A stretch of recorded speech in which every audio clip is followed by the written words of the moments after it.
Então, nós estamos reunidos mais uma vez para estudarmos o Livro dos Médiuns, continuando, no Livro dos Médiuns. A gente está no. Vamos relembrar aqui, a gente está no segunda parte do Livro dos Médiuns, capítulo 20, Influência Moral do Médium. E vamos para a oitava questão. Se puder começar para nós, Andressa, por favor. Pergunta: será absolutamente impossível se obtenham boas comunicações por um médium imperfeito? Resposta: um médium imperfeito pode algumas vezes obter boas coisas, porque se dispõe de uma bela faculdade. Não é raro que os bons espíritos se sirvam dele, à falta de outro, em circunstâncias especiais. Porém, isso só acontece momentaneamente, porquanto, desde que os espíritos se encontrem um que mais Encontrem. desde que os espíritos encontrem um que mais lhe convenha, dão preferência a este. Então esse médium imperfeito que está falando é aquele médium que ainda não se tornou um bom médium, né? Um médium que às vezes está num caminho que não utiliza de forma positiva a mediunidade, utiliza às vezes para benefício próprio, para ganhar dinheiro, alguma coisa nesse sentido, ou médium que usa mesmo para o mal, né? Pode acontecer em determinadas circunstâncias, até mesmo que a gente já viu, né, dos momentos que eles recebem às vezes uma comunicação para alertar do caminho que eles estão tomando, né? Mas é raro acontecer dizendo assim, esse tipo de médium obter uma boa comunicação, porque eles sempre vão preferir um médium que esteja em uma condição melhor, né? Um médium que ele não está falando que precisa de ser um espírito perfeito, não. Está falando só que eles sempre vão preferir um bom médium. O que é um bom médium? Que faz um bom uso da mediunidade para servir as pessoas, que é humilde, que está sempre estudando, aprendendo, que aceita crítica construtiva, que busca praticar a caridade sempre. Então, esse é o bom médium. Então, eles vão procurar esse bom médium. Se em alguma situação não tiver circunstâncias especiais, não tiver esse bom médium, eles podem utilizar desse médium imperfeito, mas na maioria das situações a gente pode perceber que vai ter possibilidade dele encontrar um. Até porque para o espírito não tem é, limite ou barreira de espaço, né? Então, foi ali naquela cidade, não tem, vai em outra, né? Então, dentro daquilo que precisa passar, ainda mais hoje, naquela época estava iniciando, né, a codificação, existia muito médium, mas às vezes a pessoa não sabia que era médium, às vezes a ocasião não favorecia, poderia ser mais difícil encontrar um bom médium. Agora, hoje está muito mais difundido, você tem muito mais médiums, inclusive para efeito intelectual. Então, na cidade não tem, vai procurar em outra cidade. Então, até porque os espíritos vão procurar para trazer comunicações que auxiliem a todos ali naquele momento, né? Não vai trazer uma mensagem que seja uma revelação, vai trazer uma, uma uma atualização na codificação, porque a codificação completou há pouco tempo atrás, né? Então, a gente tem muito o que aprender no que foi revelado, no que foi trazido até agora, né? Mas se o Espírito precisar passar alguma mensagem, precisar passar alguma mensagem para ajudar alguém nesse sentido, ele sempre vai preferir encontrar um bom médium que seja um bom instrumento para ele, né?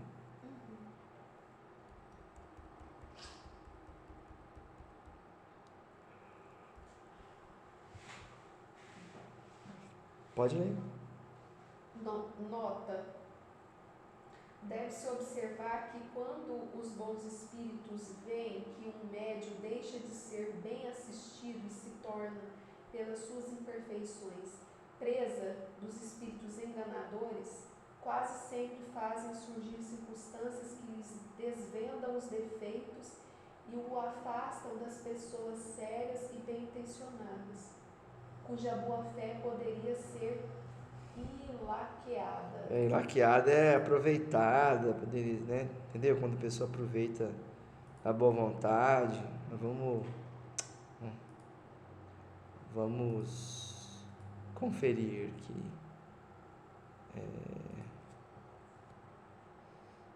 Enganado, iludido.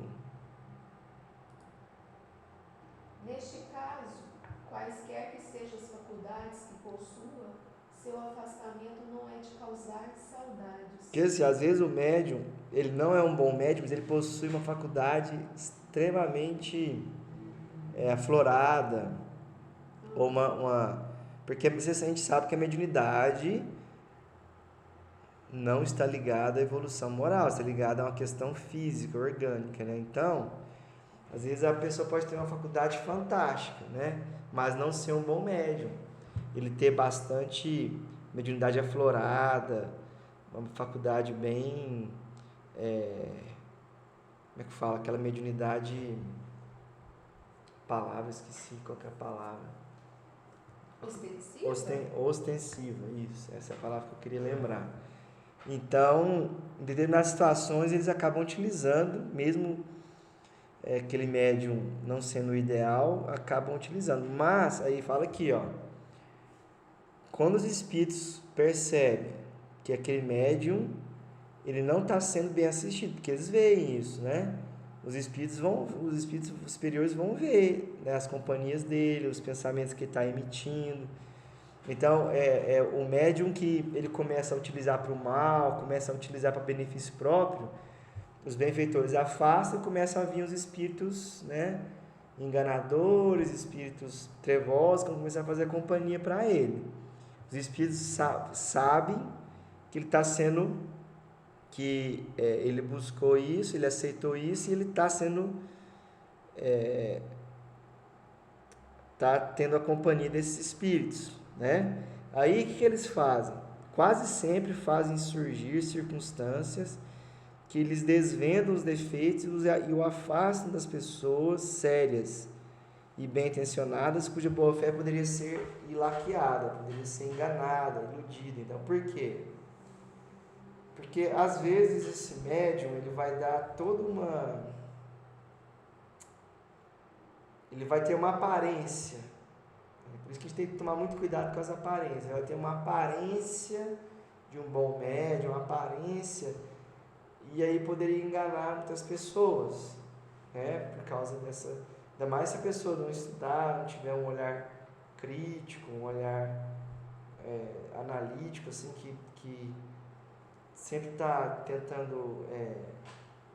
Porque, assim, o Erasto, no livro dos Médiuns, fala que é preferível a gente rejeitar 10 verdades que aceitar uma mentira, né? Então, a gente tem que ser muito prudente, né? Quando a gente está lidando com... Ainda mais médiums que diz que faz muitas revelações, que é um médium excepcional, tem que tomar muito cuidado. Bom, aqui que os espíritos fazem? Eles veem que aquele médium está sendo mal assistido, está tendo companhia ruim. Os próprios espíritos superiores, os próprios benfeitores, eles arrumam formas ou fazem surgir circunstâncias que faz aquele médium se revelar, ou revelar a sua real intenção, ou revelar as suas companhias, para poder justamente afastar essas pessoas de boa fé. Porque a gente sabe, por exemplo, que no Evangelho é exatamente isso. No Evangelho, capítulo 10, o item 21, que fala que se tem circunstâncias que se deve revelar o mal de outra pessoa. E aí, vamos ler aqui, porque eu acho importante a gente relembrar por que os espíritos fazem isso. Justamente para não prejudicar uma quantidade grande de pessoas, né? Porque é preferível que um caia do que vários sejam prejudicados. Então vamos ver aqui, ó. Essa pergunta é muito boa porque ela coloca uma situação que às vezes a gente não percebe ou não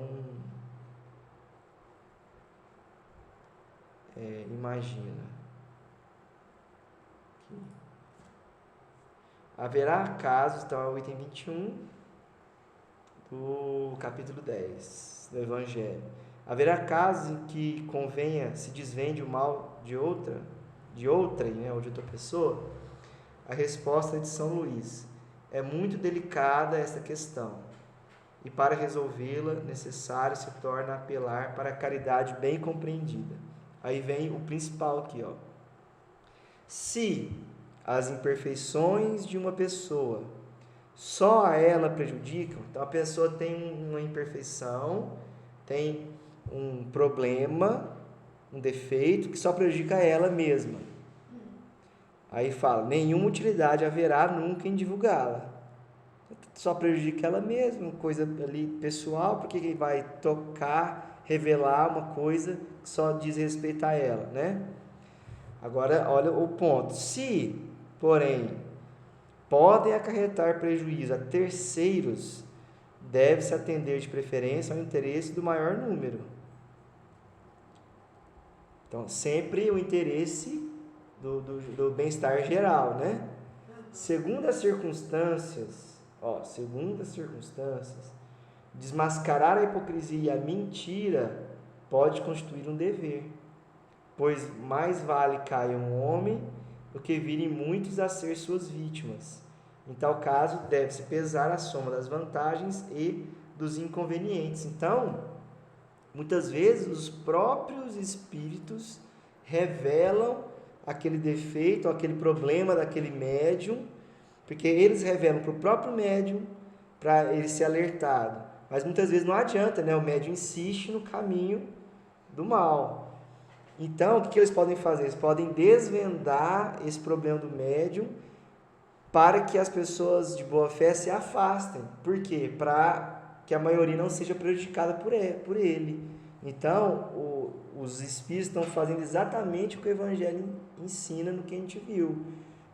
Porque é preferível que uma pessoa caia do que vários, né? Imagina uma pessoa assim, que não é revelada. Por isso que às vezes desmascarar a hipocrisia e a mentira é um dever. Por quê? Você vai deixar aquela pessoa prejudicar um monte de gente, ao invés dela só ser revelada e ser prejudicada. Então a gente tem que pesar essas questões. E esse discernimento faz parte até da boa utilização da caridade. Então, qual foi a caridade maior? Os espíritos deixar aquele médium prejudicar as pessoas, ou os espíritos revelarem o mal que aquele médium está fazendo, ou as imperfeições dele, para evitar que muitas pessoas fossem enganadas. Então eles vão por esse caminho.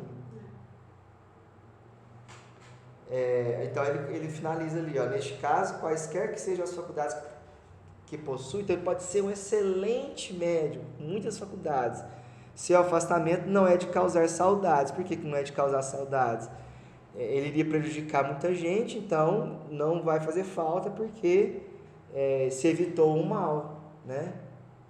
Então, é melhor que exista um bom médium, mesmo que as suas faculdades não sejam tão ostensivas, do que um médium muito ostensivo, mas que usa as suas faculdades para o mal. E a gente observa que quando um trabalhador afasta da casa, logo a espiritualidade já encaminha outro, né? Exatamente. Isso a gente observa muitas das vezes, né? É muito interessante isso. É isso mesmo. E outra coisa interessante é que toda casa espírita, igual livros mensageiros, eles preparam as pessoas e as pessoas já fazem o compromisso para executar certo trabalho. Então, as pessoas que já estão ligadas a essa casa já fizeram o compromisso, só que elas vão despertando e vão chegando no tempo certo. Igual a gente já viu uma mensagem aqui também da Obsessão falando sobre isso, que sempre a espiritualidade sempre coloca a quantidade, isso quando a casa está bem assistida, né? Porque às vezes o dirigente da casa começa a vislumbrar, começa a querer saber de quantidade, número, e aí começa a não ser bem assistido, né? Mas quando a casa é bem assistida, a espiritualidade sempre coloca o número certo de pessoas, as pessoas que precisam estar ali, porque, igual, aqui estamos que nós três aqui, mas desencarnados sempre em muita quantidade, nós nem sabemos. Mas a nossa preocupação nunca deve ser quantidade, porque o Espiritismo é algo que não deve ser imposto, não deve ter proselitismo de arrastamento, quer dizer, tentar converter a pessoa. Por quê? Porque a pessoa, quando ela está preparada para entender essas realidades da vida, essas verdades, é um processo íntimo de despertar e de maturidade próprio. Então, como é que você vai forçar uma coisa que a pessoa não está preparada para receber? Entendeu? Então, é igual uma luz. Como é que você vai jogar uma luz no cego? Não adianta nada. Então, a pessoa tem que começar a enxergar, a pessoa tem que começar a buscar a luz, e aí ela mesma, pela experiência que ela tem, pela vivência que ela tem, ela começa a se preparar e se torna apta para apreender essas verdades espirituais, essas realidades. Então, é um processo de maturidade, um processo que leva tempo, porque exige desenvolvimento, né? Exige experiência, exige que a pessoa tenha condições espirituais para isso, né? Por quê? Por exemplo, no nosso caminho evolutivo, a gente vai adquirindo as faculdades, as possibilidades que vai nos permitindo que aos poucos as coisas sejam reveladas para nós. A gente sabe que o Espiritismo contém todos os princípios do universo, mas existem revelações, principalmente na questão de científicas, descobertas, que, por exemplo, a questão moral é a mesma em qualquer lugar do universo, né? Amar o próximo. Então, são princípios que não mudam. Às vezes a pessoa pode encontrar mais nuances nesse sentido, um desenvolvimento mais profundo, mas o princípio é o mesmo. Mas o mesmo vale também para a filosofia e para a ciência. Pode ter alguns desdobramentos, um aprofundamento em certas questões, mas os princípios, as bases são as mesmas. Ou seja, mas para que a pessoa consiga ter a condição de chegar no ponto de entender os princípios, ela precisa passar por uma série de situações para ela ter essa condição de entender e de aceitar. Essas condições são várias reencarnações, várias experiências, várias visões e várias presenciar várias realidades diferentes.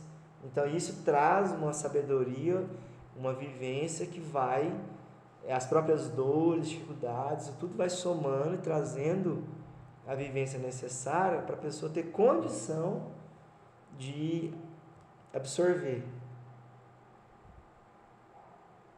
Então, por que a gente chegou nesse ponto?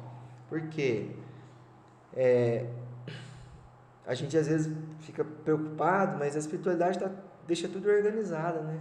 Ela deixa tudo preparado de acordo com o compromisso que cada pessoa fez. Então, o momento que ela vai despertar para ela encontrar o seu compromisso, então aí surge a pessoa na casa, e às vezes aquela outra pessoa que está na casa, ela tinha aquele tempo pequeno que ela ia ficar mesmo, e ela já ia ter outras experiências para ela desenvolver, e aí ela se afasta da casa, e outra pessoa que fez compromisso entra no lugar. Então, essa é uma organização que a espiritualidade maior faz.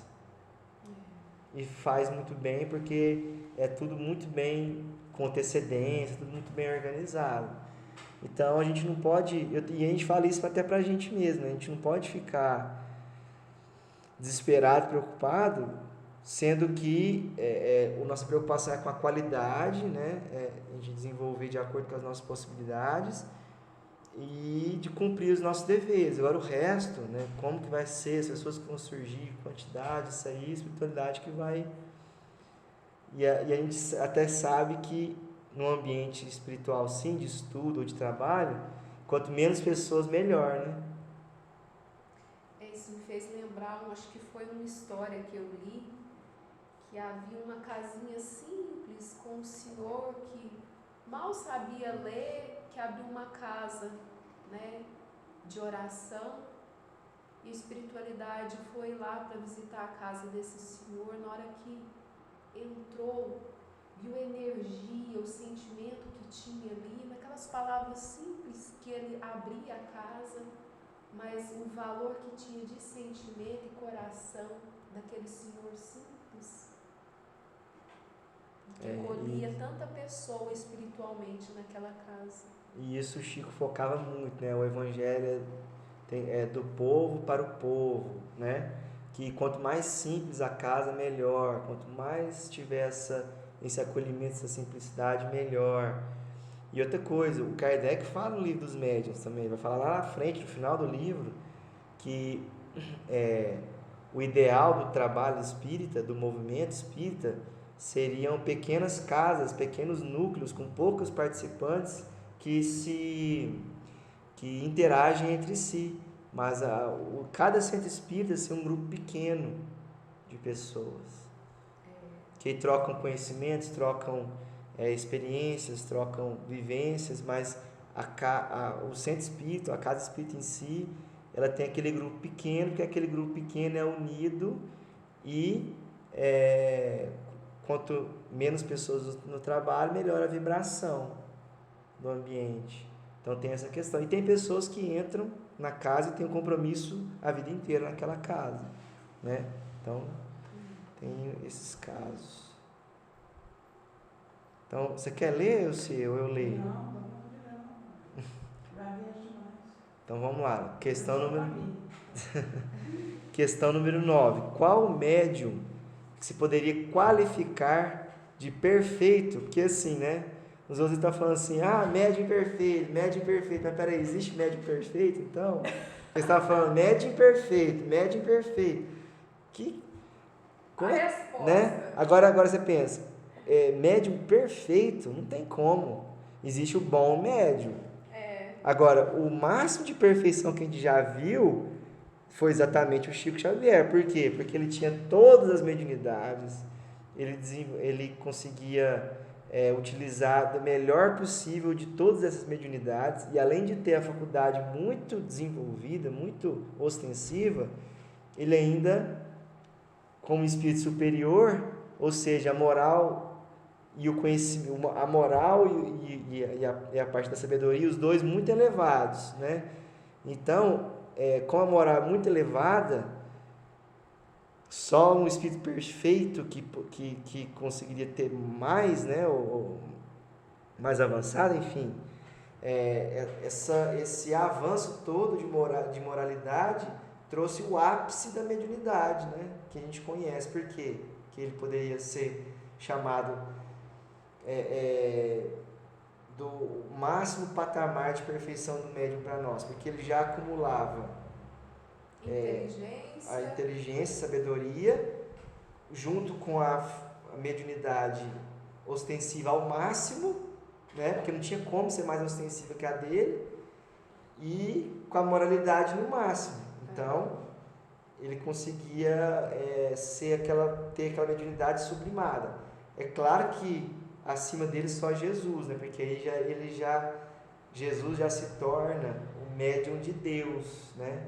Então ele recebe as orientações e os influxos divinos diretamente.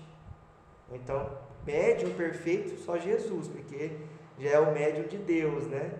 Agora, a mediunidade que a gente pode vislumbrar de alcançar por enquanto, que é o ápice, vamos dizer assim, de uma perfeição relativa para nós, por enquanto, porque assim, não tem como a gente ser igual a Deus, né? Então não existe perfeição absoluta. Então o máximo da perfeição relativa seria a mediunidade de Jesus, que é médium de Deus, mas tirando a mediunidade de Jesus, a gente tem um máximo que a gente pode buscar por agora da mediunidade, que é a mediunidade que o Chico mostrou para nós, como médium de Jesus. E olha que estamos numa distância enorme de Chico, hein? Muito. Imagina. Aí pergunta, né? Qual médium se poderia qualificar de perfeito? Ele aí responde, perfeito, bem sabes que a perfeição não existe na terra, sem o que não estarias nela. Então, existe o médium perfeito, existe. Jesus, médium perfeito, porque é o médium de Deus. Mas o Chico mostrou para nós que é o máximo da mediunidade, de perfeição de mediúnica que a gente pode ter aqui na Terra. Mas que não é médium perfeito. Né? Mas aquele ali é a mediunidade do Chico, é aquele modelo que a gente pode tentar. Lógico que a gente não vai alcançar aqui na Terra, mas é aquele modelo que a gente tem que seguir. Porque ele tinha o máximo de tudo, ainda utilizava da melhor forma moralmente possível, né? Então ele fala, dize, portanto, bom médium já é muito, por isso que eles são raros. Quer dizer, se você já for bom médium, já é excelente, porque o bom médium já é raro. Quem que a gente pode falar que é bom médium? Por exemplo, o Antônio Baduy Filho, ele um bom médium. Quem que é? O Antônio Baduy Filho, porque é muito amigo do Chico. O Chico recomendava a mediunidade dele e ele recebeu André Luiz depois do Chico. Por muito. Agora ele tá encarnado ainda, está bem doente, inclusive precisa até de orações. Mas ele psicografa? Psicografa André Luiz. Foi o único que continuou psicografando André Luiz depois do Chico. Nossa, tem que pegar esses livros aí. Aquele Vivendo o Evangelho. Você não conhece, não? Não. Vivendo o Evangelho.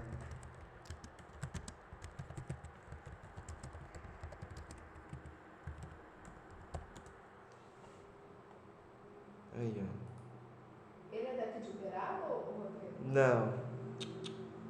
Não vai abrir agora. Mas enfim, esse... Ele comenta, o André Luiz comentando o Evangelho. Que bom, né? Olha lá. E... Comentários do Evangelho, ó. Antônio Baduy Filho. E o Chico comentou, falou sobre ele. O Chico recomendava muito ele. O Chico era amigo do Chico. Inclusive, foi ele que trouxe a mensagem do André Luiz dizendo que o Kardec era a reencarnação do Chico. Que aí a gente confia Que o Chico era a reencarnação do Kardec. Antônio Baduy Filho, mensagem, volta de Kardec, 1997. A volta de Kardec. Aí, ó.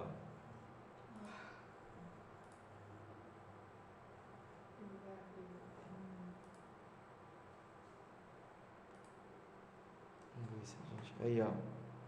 No dia 31 de outubro de 2000... não é esse não.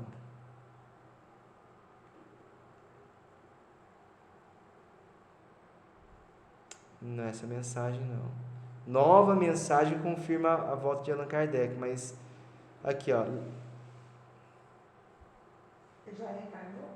O quê? Allan Kardec? É o Chico. É do Chico? Allan Kardec, o Chico é a reencarnação do Kardec. Eu quero ler a mensagem de 1997, mas em 2008 teve outra mensagem, tá vendo? Do Antônio Baduy Filho, do Hilário Silva, ó. Aí a gente chega lá em cima, depois volta de novo com outro corpo. A gente já teve milhões de reencarnações. Milhões. Cada encarnação a gente continua, a gente mantém as nossas bagagens, tudo que a gente adquiriu, vem a nossa personalidade. A cada encarnação a gente está melhor se a gente busca melhorar, ajudar as pessoas. Mas com certeza essa encarnação atual agora é a nossa melhor encarnação. Será? Com certeza, são os espíritos que falam. São os espíritos que falam. As outras nossas a gente era bem pior, a gente fazia maldade, a gente prejudicava as pessoas. Por isso que a gente passa por essas coisas, né? Mas olha só, vamos ver essa mensagem de 2008, ó. A região espiritual inundava-se de intensa alegria em virtude da presença próxima, ainda que virtual, do missionário da codificação. Noite calma, brisa suave, clima de paz, canteiros floridos margeavam as alamedas que conduziam ao recinto de estudos e perfumavam a atmosfera circundante, amenizando o calor das discussões em pauta. O tema proposto era o aspecto religioso na atividade doutrinária. Evangelizadores e intelectuais espíritas, temporariamente desligados do corpo físico, lotavam o auditório à espera da palavra do codificador, cuja aparência atual, a surgir na tela disposta no salão, era motivo de ansiosa expectativa. Seria ela o perfil céltico do professor Lyonês, que estabeleceu as bases da doutrina, ou teria os traços de sua existência seguinte, na fisionomia cândida do médium que desdobrou e completou a obra da codificação? Os comentários, porém, cessaram quando a tela se iluminou. Suave melodia envolveu o ambiente, pacificando os corações e emocionando até as lágrimas. Era o preparo necessário para o momento mais importante daquela reunião. Logo a seguir, já sem a música e com a tela apenas iluminada, o codificador iniciou a preleção com voz firme e clara. Discorreu longamente sobre a faceta religiosa da terceira revelação. Relembrou a condição do Espiritismo como o Consolador prometido por Jesus. Impossível reproduzir todo o conteúdo e beleza de suas palavras. Ao final da palestra, no entanto, o codificador se expressou com ênfase. Espíritas, o Evangelho é a alma do Espiritismo. O espírita leal é consciente da responsabilidade que traz sobre os ombros e não foge ao compromisso do bem. Tem a missão de evangelizar o irmão que retorna ao convívio material e desponta para o calvário de provações. O meio doutrinário, no entanto, não tem correspondido ao objetivo sublime. O Evangelho ensina a paz e espíritas não se entendem. Ensina a misericórdia e espíritas se atacam. Ensina o perdão e espíritas não se toleram. Ensina a humildade e espíritas cultivam o orgulho. Ensina a brandura e espíritas se agridem. Ensina a justiça e espíritas são injustos. O Evangelho ensina o sim, sim e o não, não, e espíritas vacilam quanto à legitimidade doutrinária. Ensina o amor e a fraternidade, e nas instituições espíritas fermenta a competição e a luta pelo poder. O Evangelho é o móvel da transformação moral e o espírito tem o dever de dar o exemplo nas atitudes e palavras, evangelizar a si mesmo para evangelizar o próximo. Roga ao Senhor nos abençoe a todos e nos fortaleça no bem, com Jesus e por Jesus, a fim de que a nossa tarefa não se perca nos labirintos da polêmica estéril. Encerrada a preleção, a doce melodia envolveu novamente o recinto. Pontos brilhantes surgiram na tela iluminada e desenharam pouco a pouco o rosto sereno e meigo de Chico Xavier. Nunca tinha lido, não. Essa também eu nunca li, não, mas a mensagem de 1997, ela é muito boa. Vamos... Nossa, que lindo, hein?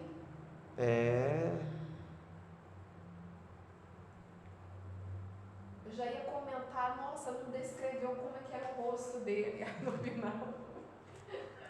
Vamos ver aqui. Antônio Baduy. Você vai botar o que agora? Agora vai demorar, né? Vai demorar. Demora. Aqui, ó. A volta de Allan Kardec, ó.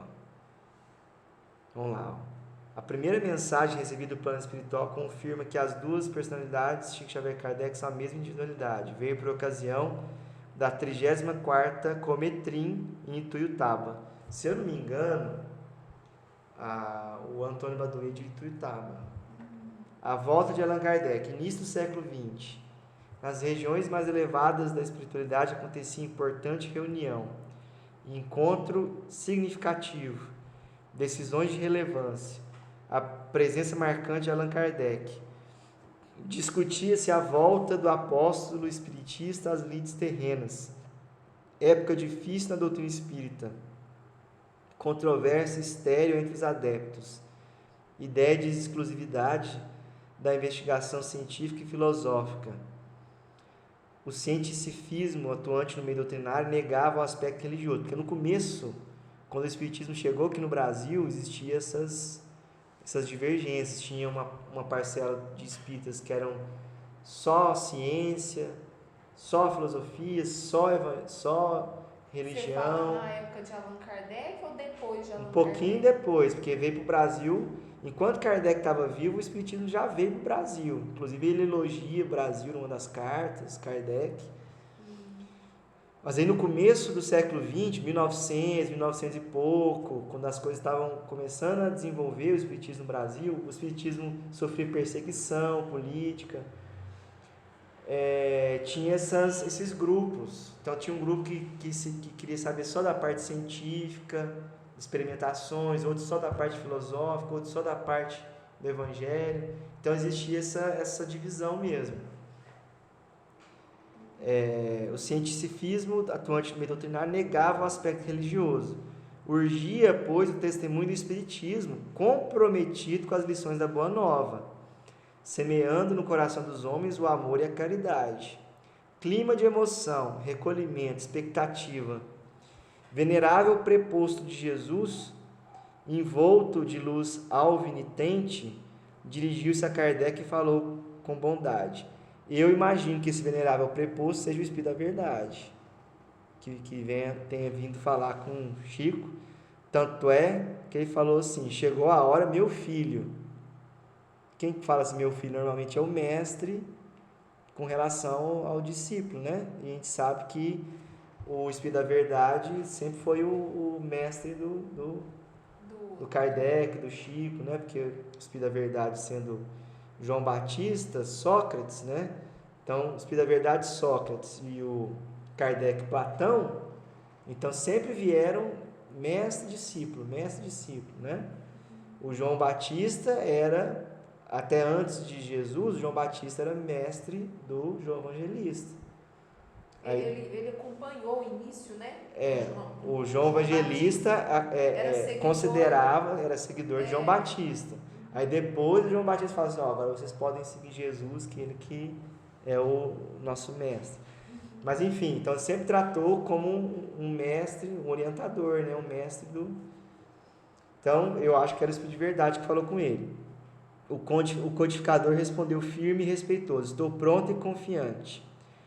Consta nos registros do mundo espiritual que ocorreu a partir daí sublime e emocionante diálogo, do qual transcrevemos palidamente alguns fragmentos. Renascerás em condições adversas. Obedecerei à vontade do Senhor. Começarás muito novo, entre aflições e dificuldades, e trabalharás com sacrifício e renúncias por longo tempo. Dedicarei cada minuto à seara do bem. Não possuirás títulos acadêmicos. O único título que almeja é o de fiel servidor do Cristo. Encontrarás desconfianças e agressões. Buscarei na fé e na humildade a força para resistir. Terás a dor por companhia constante. Saberei aceitá-la com o amparo do alto. Companheiros não te entenderão e se voltarão contra ti. Cumprirei meu dever e guardarei a consciência em paz. Não farás nada por ti mesmo, serás apenas instrumento. Agradecerei a Deus a oportunidade de servir. Não gozarás das alegrias e o aconchego do lar constituído. A humanidade será minha família. Assumirás espinhosa missão no desdobramento da codificação espírita. Serei leal aos princípios doutrinários, ciente de que o Espiritismo é o Consolador prometido por Jesus. A tarefa te exigirá devotamento e abnegação. Não hesitarei em viver em plenitude o Evangelho e a doutrina espírita. Olha só que tudo isso que fala aconteceu, né, com ele. O iluminado benfeitor interrompeu o colóquio e, após elucidativos comentários sobre a nova etapa de trabalho, rogou as bênçãos do Senhor ao missionário de partida. Seguiram-se calorosas demonstrações de solidariedade. E no final da primeira década deste século, Em doce atmosfera de esperança, Allan Kardec retornou ao plano físico, renascendo em pequena cidade do interior brasileiro. Que linda mensagem. Bonita, né? Então, depois do Chico, um bom médium está aí, ó, o Antônio Baduy Filho, porque ele recebeu Hilário Silva, que essa mensagem do Hilário Silva, aquela outra também, o Hilário Silva e o André Luiz. Então, esse é um bom médium. Ivone Pereira, um bom médium. Então, a gente tem vários casos de bons médiums, que é esse que a gente tem que... E já é raro, tá vendo? A gente pode contar nos dedos bons médiums, né? Então, a gente tem que aproveitar essa situação para a gente tomar como exemplo, pra gente trabalhar, né, pra gente seguir, pra gente se lapidar. E fala, bom médium e já é muito, por isso que eles são raros. Porque realmente, os bons médios já são raros já. Então a gente precisa focar o que o livro dos médios nos ensina que é ser um bom médium. Então, que a gente lembre, humildade, aprendizado contínuo, aceitar a crítica construtiva, buscar sempre a elevação moral, trabalhar, estudar, praticar caridade. Então, tudo isso, ter disciplina, né? Tudo isso é importante para que sejamos bons médiums. Então, médium perfeito seria aquele contra o qual os maus espíritos jamais ousassem uma tentativa de enganá-lo. Olha só. Não tem acesso, né, a eles. O médium perfeito, Jesus, né? Algum espírito ousava enganá-lo? Não. Aquela questão do deserto, o espírito não tentava enganar ele, né? O espírito tentava esses diálogos com Jesus justamente para o nosso aprendizado, né? Não é para na verdade era o espírito que estava tentando fazer alguma coisa com Jesus, né? Que ele não está tentando enganar, está tentando desanimar ele, né? Tentar alguma coisa nesse sentido. Mas na verdade foi Jesus que ajudou ele, né? Porque aí Jesus ia conversando, então era aquele espírito que era auxiliado, né? E veio mais como um processo de ensinamento para nós, né? Mas um espírito mau jamais vai tentar enganar, porque sabe que não tem, né? Assim como não lembro de ter ouvido nenhum fato de espírito tentar enganar o Chico. Nunca vi também. Mas enfim, o melhor é aquele que, simpatizando somente com os bons espíritos, tem sido o menos enganado. Então, o que a gente tem que buscar ser o menos enganado possível, né? Porque vão surgir situações que os bons espíritos vão permitir que tenha essa comunicação sim, para servir de aprendizado para nós. E aí, se por acaso a gente for em algum momento enganado, a gente ter a humildade de reconhecer, de tentar entender, né? Porque isso faz parte do progresso. A gente não erra no dia a dia, então a gente se engana mesmo, isso é normal, né? E quando você fala que o médium é enganado, o que você está querendo dizer? Uma comunicação falsa, uma comunicação que o médium imagina que seja boa e não é, né? A comunicação não tem que ser analisada, não tem que ser, porque principalmente aquelas que se irá divulgar, né? Não tem que analisar, não tem que discutir, as pessoas não tem que ter esse bom senso, o próprio médium tem que pegar e ler a mensagem, analisar. Não pode chegar assim, receber a mensagem e falar assim, aqui, ó, tá aqui a mensagem, ela é verdadeira, vamos divulgar, né?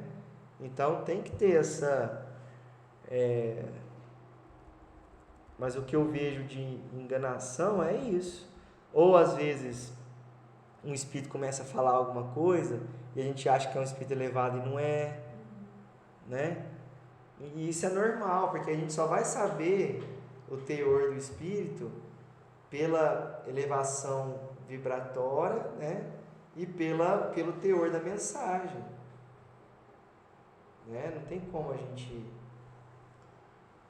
Enquanto a gente está aqui, a gente também não é enganado por pessoas, a gente passa por situações que a gente é enganado, às vezes pessoas com aparência, aparentemente, uma fala mansa, uma aparência aparentemente positiva, nos engana.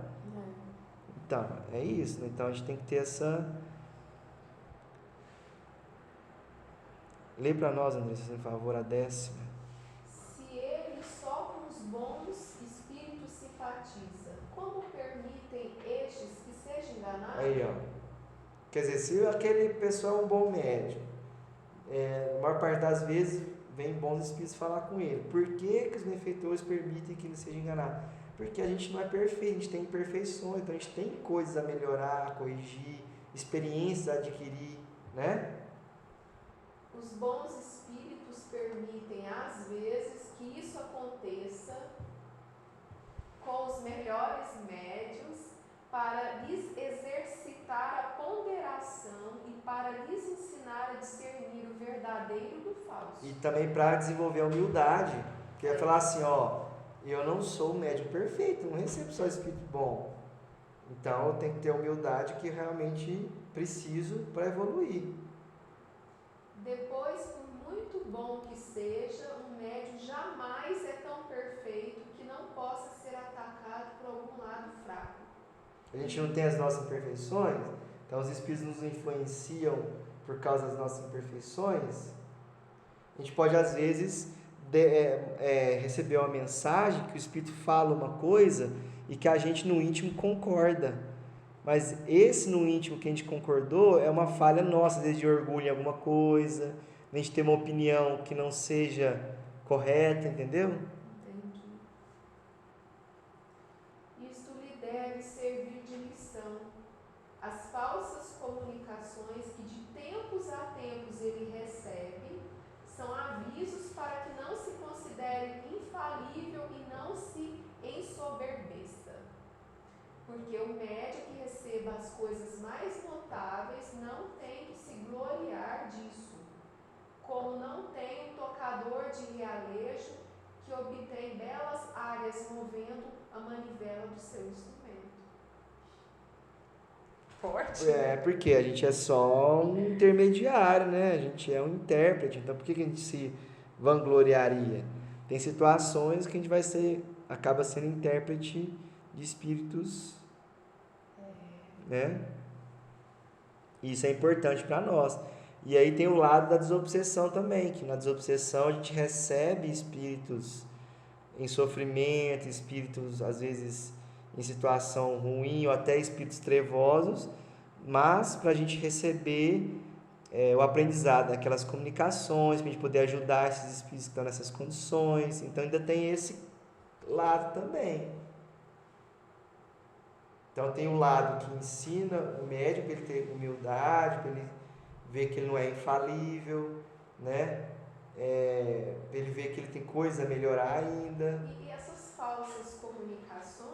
E para ele exercitar e ponderar para discernir o verdadeiro do falso, como eu falo ali. Essas falsas comunicações vêm, o médium percebe, e ele percebendo, ele pode se corrigir. Ele pode fazer o crivo. Então, depende. Às vezes, no momento, você sabe, no momento da comunicação, vem ali a mensagem muito rápido e tem que deixar fluir, não tem? Sim. E ela vai e vem toda. Muitas vezes a mensagem vem completa e depois você tem que analisar ela. E quando é da psicofonia?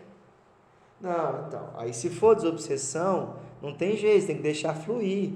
Aí vai vir espírito das trevas, vai vir espírito em sofrimento. Aí no caso é a pessoa que está fazendo o esclarecimento que vai, vamos supor que o espírito esteja mentindo, esteja enganando e falando que ele é um espírito elevado e não é. Aí é quem está conversando com o espírito, o esclarecedor, é que vai, pela conversa, desmascarar ele. Então o médium não vai assim, impedir aquela comunicação. Não, porque a gente sempre conversa sobre isso. O médium tem que deixar fluir, porque aqui fala, olha só, os bons espíritos permitem às vezes que isso aconteça. Então, se isso está acontecendo, não é para o médium bloquear. O médium tem que dar vazão para trazer a lição que precisa. Aí fica aquela coisa no pensamento, é ou não é? Deixa ou não deixa? Aí é pior. É pior, a gente várias vezes já não conversou sobre isso, que o médium ele não tem que preocupar com isso, ele tem que preocupar em deixar fluir. Porque qual que é Acho que agora deu para entender. Depende o trabalho. Depende do trabalho. E mesmo se for numa psicografia, você tem que deixar fluir. Porque se for enganação, o próprio familiar vai ler e vai falar assim, não, eu acho que essa mensagem não é. E qual que é o problema também se ele achar que a mensagem não é? Mas a pessoa, ela vai ter a viver. Isso é importante. Tá vendo que isso é importante para o ego? É difícil. Não, É importante para o ego, porque você fala assim, não, eu vou só receber mensagem boa e a pessoa já vai detectar que é um familiar dela, quer dizer, está achando que a mediunidade está lá em cima, é infalível. Não é. A gente é um instrumento, às vezes é um instrumento falho, porque a gente é cheio de imperfeição. Então a gente tem que ter essa humildade de aceitar essa crítica construtiva, da pessoa às vezes achar que não é. Mas a maioria das vezes que tem essas questões todas da comunicação, da possibilidade, às vezes um outro espírito fala por ele, porque não tem condição de falar, tem um monte de situações. Mas pode acontecer independente do trabalho, porque se bloquear é pior, porque é como se a gente não estivesse confiando na espiritualidade. Porque se ela permitiu aquela comunicação, é para testar o médium e para testar a equipe. Para testar os dois. Então, se o médium bloquear, é como se ele não estivesse confiando na equipe espiritual. Porque se aquela comunicação foi permitida, é porque ela vai trazer um benefício, mesmo que seja falso. Os bons espíritos permitem que isso aconteça com os melhores médiuns para lhes exercitar a ponderação e para lhes ensinar a discernir o verdadeiro do falso. Não há médium tão perfeito que não possa ser atacado por um lado fraco. E isso lhe deve servir de lição. As falsas comunicações que recebe são avisos para que não se considere infalível e não se ensorbebeça. Então é importante para a gente relembrar o nosso nível que a gente está. Né? Então, no caso da psicografia, tem que deixar fluir, porque senão a mensagem pode vir truncada, a mensagem pode vir incompleta, aí pode ser pior ainda, entendeu? No caso da desobsessão, tem que deixar rolar, porque aí o esclarecedor vai conversar com a entidade, ela vai se revelar, pode ser importante a lição para a equipe, para as pessoas que estão escutando, para todo mundo aprender a discernir, para a pessoa adquirir experiência. Então, o intuito do médium é sempre deixar fluir. Aí depois que se faz esse... Por isso que é importante as reuniões após o estudo, ou após a desobsessão, ou após ter esse diálogo, justamente para ter essa conversa e essa análise também. Então, se você for analisar, você não pode nunca analisar durante a comunicação. Porque o objetivo da comunicação é o quê? Você ser o melhor intérprete possível, dependente do que seja. Aí depois se pode analisar e corrigir. Né? Você vê a própria... quando a Fátima vem aqui, ela pega e recebe a mensagem, ela mesma fala, sou um médium de treinamento, ela recebe a mensagem e ela mesma corrige alguma coisa, às vezes um erro de português, normal, verifica a mensagem, lê a mensagem, então é normal ter essa análise. Não há porquê não haver. É como se você estivesse bloqueando aquilo que está vindo, que vai ser o remédio necessário para o seu bom desenvolvimento mediúnico. Você vai bloquear alguma coisa que está vindo, que vai te ajudar a desenvolver, entendeu? Então, isso é importante a gente Então, finalizamos. Foi bem produtivo, né?